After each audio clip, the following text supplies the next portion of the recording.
எல்லோருக்கும் வணக்கம். இன்றைய நாள் உங்களுக்கு நல்ல நாளாக இருக்கட்டும். ஓம் ரஹி ஜெய் வரஹி. அம்பாளுக்கு புடவை கட்டுறதுக்காக நான் ஹரித்ரா மகாவராகி ஆலயம் வந்திருக்கேன். அங்கேருந்து இந்த பதிவு போடுறேன். இது சில இடத்துல நான் பார்க்கக்கூடிய விஷயங்களை தான் ஒரு பதிவாக போட்டுருக்கேன். இது வராகி வழிபாடு பற்றி கிடையாது. பட் என்ன நம்ம சில விஷயங்கள் தெரியாமல் செய்யக்கூடிய விஷயங்களை அவாய்ட் பண்ணக்கூடிய ஒரு ஆப்பர்ச்சுனிட்டியாக இருக்கும்னு நினைக்கிறேன். ஸ்கிப் பண்ணாதீங்க, மிஸ் பண்ணாதீங்க. இந்த மாதிரி காணொலிகள் உங்களுக்கு பிடிச்சிருந்தா நம்ம வராகி வழி சேனலுக்கு கண்டிப்பாக சப்ஸ்கிரைப் பண்ணுங்கள். வராகி வழிங்கிற வாட்ஸ்அப் குரூப் இருக்குது. விருப்பம் இருந்தால் கண்டிப்பாக இணையுங்கள். வாங்க வீடியோக்குள்ளே போகலாம். ஸோ நிறைய சின்ன சின்ன ஆலயங்களில் நம்ம கம்யூனிட்டியை பேஸ் பண்ணி தான் இருக்குது இல்லையா? நம்ம சுற்றி இருக்கக்கூடிய மனிதர்களோட ஹெல்ப்போடு தான் நம்ம இந்த கோவில்கள்லாம் நடத்தி கொண்டிருக்கிறோம். அன்னதானம் செய்கிறதுக்கு அந்த சாப்பாடை எடுத்து போடுறதா இருக்கட்டும், கோவிலில் உழவார பணிகள் செய்கிறதா இருக்கட்டும், அம்பாளுக்கு புடவை மாற்றுறதா இருக்கட்டும், அலங்காரங்கள் பண்ணுறதா இருக்கட்டும், நிறைய இடத்துல நமக்கு ஹெல்ப் தேவைப்படுறது இல்லையா? கோவிலுக்கு பூஜை பண்ணுறவர் மட்டும் கிடையாது, மற்றவங்க எல்லாமும் ரொம்ப நிறைய ஹெல்ப் பண்ண வேண்டிய ஒரு ஒரு கம்யூனிட்டி பில்டிங்காக தான் நம்ம கோவில்கள் இருக்கிறது. இப்போ நம்ம வராகி ஆலயம் இருக்கு இல்லையா, ஹரித்ரா மகாவராகி ஆலயம், அதுவும் அந்த மாதிரி தான். சின்ன கோவில் தான், 4 வருஷம்தான் அதை நம்ம கட்டி. அதனால் பலவிதமான ஹெல்ப் நமக்கு சுற்றி இருக்கிறவங்க செய்யக்கூடிய அந்த ஹெல்ப்னால தான் நம்ம ஆலயம் நல்லபடியாக நடக்கிறது. இதுக்கு ஒரு பழமொழி சொல்லுவாங்க, ஊர் கூடி தான் தேர் இழுக்க வேண்டும்னு. ஸோ அது ரொம்ப ரொம்ப உண்மையான ஒரு விஷயம் இல்லையா? அது உண்மையாக இருந்தாலும் எத்தனையோ விஷயங்கள்ல நம்ம எல்லாம் பண்ணாலுமே ஒரு விஷயத்தில் நம்ம ரொம்ப கவனமாக இருக்கணும். அதாவது சுவாமியோட கர்ப்ப கிரகம்ங்கிறது எல்லாரும் உள்ளே போகிறதுக்கான இடம் கிடையாது. இதில் ஜாதி மத இன பேதத்தில் நான் சொல்லலை. எம்மதமும் சம்மதம், எல்லாரும் ஓர்குலம்னு நினைக்கிற ஆள் தான் நான். பட் நான் என்ன சொல்கிறேன்னா, எப்படி ஒரு சர்ஜரி பண்ணுறதுக்கு உள்ள சர்ஜன் தான் போகிறாரு. நம்ம அப்பா அம்மா பக்கத்து வீட்டுக்காரங்களெலாம் கூட்டிகிட்டு நம்ம போகிறதில்ல சர்ஜரி பண்ண. ஒருத்தருக்கு உடல் உபாதை இருக்குது, கிட்னியில் ஸ்டோன் இருக்குது, எடுக்கணும்னா அந்த ஆப்ரேஷன் தியேட்டருக்குள்ளே மொத்தமாக கும்பலாக எல்லோரும் குடும்பத்தோடு போய் பார்க்க மாட்டோம். அந்த ஆப்ரேஷன் தியேட்டருக்குள்ளே அந்த சர்ஜரி பண்ணக்கூடிய சர்ஜன் இருப்பார், அவருக்கு ஒரு அசிஸ்டண்ட் இருப்பார், 4 நர்ஸ் இருப்பாங்க. அவங்களும் எப்படி உள்ளே போகிறாங்க? ஸ்டெரைலாக போகிறாங்க. அப்போ நம்மலாம் சுத்தம் இல்லையா? நாங்கள்லாம் காலையில் குளிக்கலையா? ஏன் எங்கள் கையெல்லாம் நீட்டு கிடையாதா? நாங்கள் அந்த கத்தியை தொட்டா என்னன்னு கேட்க மாட்டோம் நம்ம. அந்த மாதிரி தான் கர்ப்ப கிரகம்ங்கிறது ரொம்ப ஒரு புனிதமான இடம். அங்கே தகடுகள் உள்ள பதிக்கப்பட்டதுனால எல்லா விதமான அதிர்வுகளையும் கிரகிக்கக்கூடியது. இப்போ ஒருத்தர் சொல்கிறார், நான் ரொம்ப சுத்தபத்தமாக குளிச்சிருக்கேன், எனக்கு ஒரு பிரச்சனையும் கிடையாது, உள்ளே போகிறேங்கிறாங்க. அப்போ ஒருத்தரையாக பார்த்து நம்ம உள்ளே விட முடியுமா? யார் சுத்தபத்தமாக இருக்காங்க, யார் சுத்தபத்தமாக இல்லைன்னு நமக்கு தெரியுமா? இல்லையா? அதனால தான் நம்ம பெரியவங்க என்ன சொல்கிறாங்க, கர்ப்ப கிரகம்ங்கிறது பூஜை பண்ணக்கூடிய பூஜாரியோ இல்லைன்னா அம்பாள் உபாசனை செஞ்சு அதுக்காக இருக்கக்கூடியவர்களோ போக வேண்டிய இடம்னு சொல்கிறாங்க. ஸோ சில ஆலயங்களில் என்ன ஆகுதுன்னா, இப்போ சில ஆலயங்கள்லாம் பார்த்திங்கன்னா பெண்கள் குழுவாக இருப்பாங்க, அவங்க தான் பூஜையே பண்ணுவாங்க அம்பாளுக்கு. அப்போ அந்த இடத்துல பண்ணக்கூடிய பிரதிஷ்டை அந்த மாதிரியானது, அதை அந்த தெய்வம் ஏற்றுக்கொள்ளும். பட் எல்லா இடமும் அப்படி கிடையாது. இப்போ ஒரு எக்ஸாம்பிளுக்கு நம்ம ஹரித்ரா வராகி ஆலயம் எடுத்துனீங்கன்னா ஆகம முறைப்படி இந்த அம்பாளை இங்கே பிரதிஷ்டை பண்ணியிருக்கோம், சரியா? ஸோ அப்படி இருக்கும் பொழுது அந்த ஆகம விதிக்கு உட்பட்டு தான் நம்ம இருக்க வேண்டும் அப்படிங்கிற ஒரு நிர்பந்தம் இருக்கிறது. ஸோ ஆகம விதிப்படி என்னென்ன கோயிலெலாம் இருக்குன்னு நம்ம பார்த்தோம்னா, சிவன் ஆலயங்கள்லாம் பார்க்குறோம், பெருமாள் ஆலயங்கள்லாம் அது வேற ஒரு இதில் இருக்கும். சிவன் ஆலயங்கள்ல நம்ம கர்ப்ப கிரகத்துக்குள்ளே போக முடியுமா? நமக்கு சிவனை எவ்வளோதான் பிடிச்சாலும் போக முடியாது இல்லையா? ஸோ இது ஒன்று, இந்த ரூல் ரெகுலேஷனுங்கிறது ஒன்று. இது நான் முதலையே சொல்லிட்டேன், இது ஜாதி மத அடிப்படையில் கிடையாது. யார் பண்ணுறாங்களோ அந்த ஒரு எனர்ஜி தான் உள்ளே இருக்கணும்னு. அதே மாதிரி நிறைய பேர் கூட்டமாக உள்ளே போகக்கூடாது, ஓகேங்களா? ஸோ சுவாமிக்கு ஒரு தடுப்பு போட்டிருக்கோம். அந்த தடுப்புக்கு வெளியே இருந்து சுவாமியை பார்க்குறோம், இல்லை கர்ப்ப கிரகத்துக்கு வெளியே இருந்து சுவாமியை பார்க்குறோம். அந்த சுவாமியை தொட்டு நம்ம அபிஷேகம் பண்ணுறதுங்கிறது நம்ம செய்யக்கூடாத ஒரு விஷயமாக தான் இருக்கிறது. எதனாலன்னு பார்த்தீங்கன்னா, எனர்ஜின்னு ஒன்று இருக்குது, ஓகேயா? எனர்ஜினா என்ன? ஆற்றல்.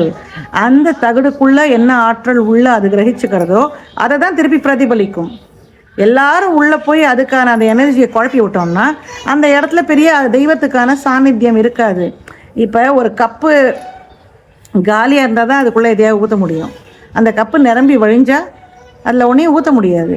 தெய்வத்துக்கான மந்திரங்களை அந்த இடத்துல சொல்லி சொல்லி சொல்லி அந்த தகடை உருவேற்றும் பொழுது தான் அந்த தகடுலேருந்து வரக்கூடிய அந்த மந்திர சக்தியானது நமக்கான காரியங்களை செய்து கொடுக்கும். அம்பாள்கிட்ட போய் குழந்தை வேணும்னு கேட்குறோம், அம்பாள்கிட்ட போய் பிரச்சனைகள் சால்வ் ஆகணும்னு கேட்குறோம். அந்த தெய்வம் சில இடத்துலலாம் ஏன் அவ்வளோ கூட்டம் ரொம்ப வழியாது? சமயபுரம் போகிறோம், இல்லை திருப்பதி போகிறோம், சாய்பாபாவோட சன்னிதானம் போகிறோம், எதனால் அங்கே கூட்டம் ரொம்ப வழியறதுன்னா அங்கே போய் கேட்கக்கூடிய விஷயங்கள் அவர்களுக்கு நடக்கிறது. அது எதனால் நடக்கிறதுனா அந்த தெய்வத்தோட சாநித்தியம் அங்கே இருக்குது. அந்த தெய்வத்தோட சாநித்தியம் இருக்கணும்னா அதை எவ்வளோக்கு எவ்வளோ தனிமைப்படுத்தி வைக்கிறோமோ அவ்வளோக்கு அவ்வளோ நல்லது. யாராவது ஒருத்தர் பூஜை பண்ணணும், வேறு வழி கிடையாது, உள்ளே போகிறோம். ஓகேயா? அப்படி இருக்கும் பொழுது மட்டும்தான் அங்கே சாநித்தியம் இருக்குமே தவிர எல்லாரும் உள்ளே போனோன்னா அது எல்லாரோட அந்த எனர்ஜியும் கிரகிச்சுக்கும். அப்படி இருக்கும்பொழுது அதுலேருந்து என்ன எனர்ஜி வரும்? தெய்வத்தோட எனர்ஜிங்கிறது கம்மியாயிடும். நம்ம எல்லாரோட நினைவுகள், நம்ம யார் கூடலாம் பேசியிருக்கோமோ அந்த ஒரு தாக்கம் எல்லாமே சேர்ந்து அந்த தகடுக்குள்ளே போகும். அதனால் மாலை கொடுக்குறதா இருந்தாலும் சரி, அம்பாளுக்கு அர்ச்சனைக்கு விஷயங்கள் கொடுக்குறதா இருந்தாலும் சரி, தயவு செய்து கர்ப்ப கிரகத்துக்குள்ளே போகாமல் பண்ணுங்க. இது உங்கள் தலைமுறையை காக்கும். இப்படி யோசிச்சு பாருங்கள். நம்ம இந்த மாதிரியெல்லாம் பண்ணுறோம், நம்ம கோயிலில் அது பூஜாரி விடுறாரு நம்மளை, நம்ம உள்ளே போகிறோம், நம்ம பண்ணுறோம், நமக்கு ரொம்ப சந்தோஷமாக இருக்கும். ஓகேங்களா? உள்ளே போய் அம்பாளை தொடும்போது ரொம்ப பெரிய சந்தோஷமாக இருக்கும். ஆனால் அதோட தாக்கம் நமக்கு என்னன்னு நம்ம யோசிக்கணும். அந்த இடத்துல இருக்கக்கூடிய வைப்ரேஷனை நம்ம இம்ப்யூர் ஆக்கும்பொழுது அதற்கான கர்மா அதுக்கு நமக்கு திருப்பி வரும். இதை யாரும் திங்க் பண்ணுறது கிடையாது. அப்போதைக்கு இருக்கக்கூடிய சந்தோஷத்துக்காக உள்ளே போகிறோமே தவிர நம்ம தலைமுறைக்கு எது சரியோ அதை செய்ய வேண்டும்ங்கிறத நம்ம நினைக்கணும். என்றைக்குமே நம்ம தலைமுறை நல்லபடியாக எந்த ஒரு தெய்வ சாபமும் இல்லாமல், பித்ரு சாபம் இல்லாமல் இருக்கணும்னு நம்ம சொல்கிற மாதிரி தெய்வ சாபம்ங்கிறது ரொம்ப முக்கியமானது. தெய்வம் டைரெக்டாக சபிக்காது, பட் நம்ம செய்யக்கூடிய காரியங்கள்னால தானாகவே சில சாபங்கள் உருவாகிவிடும். இப்போ சொல்லுவாங்க, தவத்தில் இருக்கக்கூடிய ரிஷியை எழுப்பக்கூடாது, அந்த மாதிரி சொல்லுவாங்க இல்லையா? சில பெண்களோட வயிற்றுச்சலுக்கு ஆளாகக்கூடாது அப்படி சொல்லுவாங்க.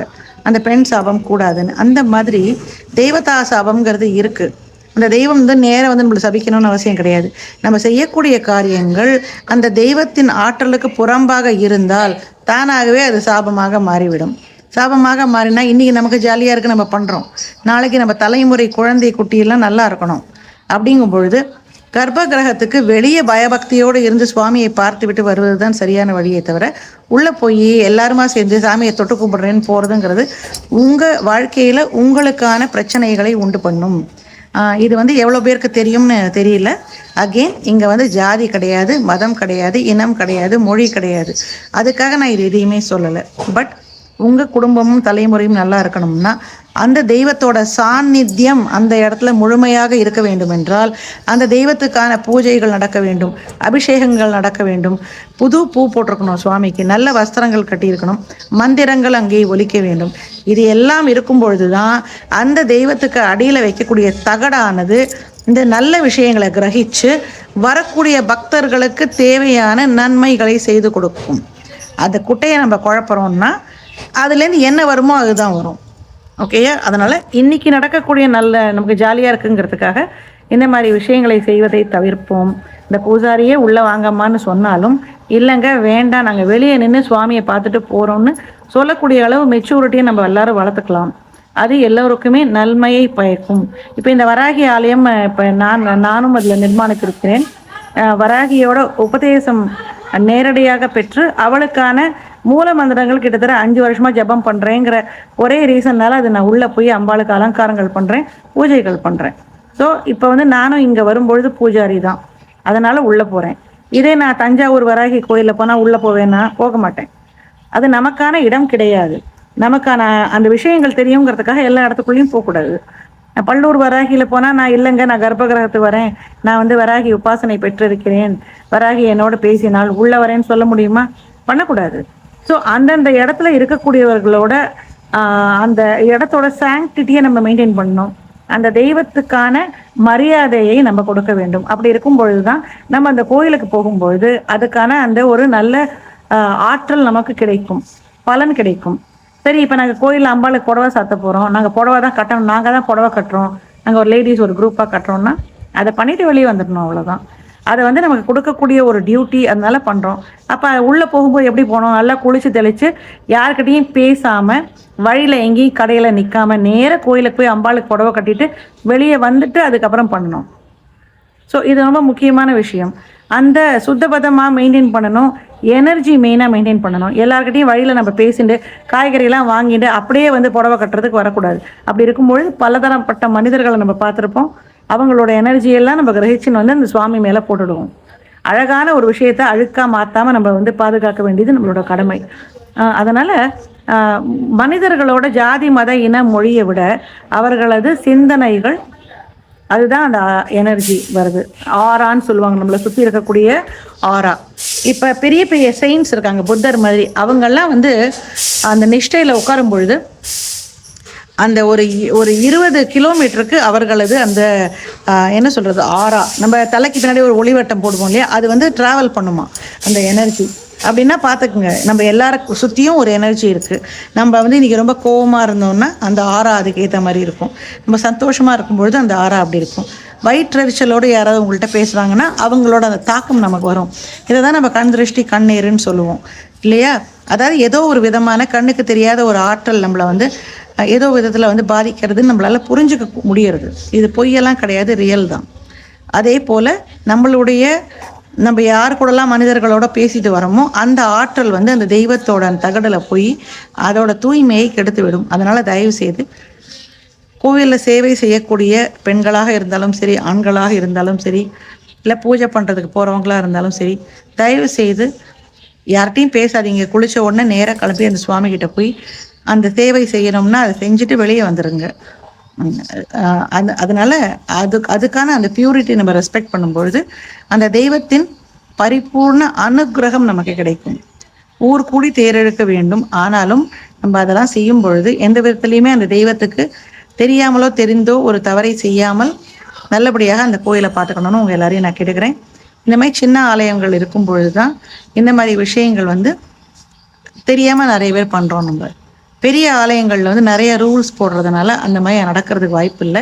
இந்த மாதிரி சின்ன சின்ன ஆலயங்களில் எல்லாரும் வந்து ஹெல்ப் பண்ணி அந்த அம்பாளுக்கான இல்லை அந்த தெய்வத்துக்கான நல்ல விஷயங்களை நீங்கள் பண்ணி எடுத்து பண்ணுறீங்க. நீங்கள் அதுக்கு என்னோட சிரம் சார்ந்த நன்றிகளை உங்களுக்கு தெரிவிச்சுக்கிறேன். பட் இந்த ஒரு பாயிண்ட்டை சிந்தித்து பாருங்கள்.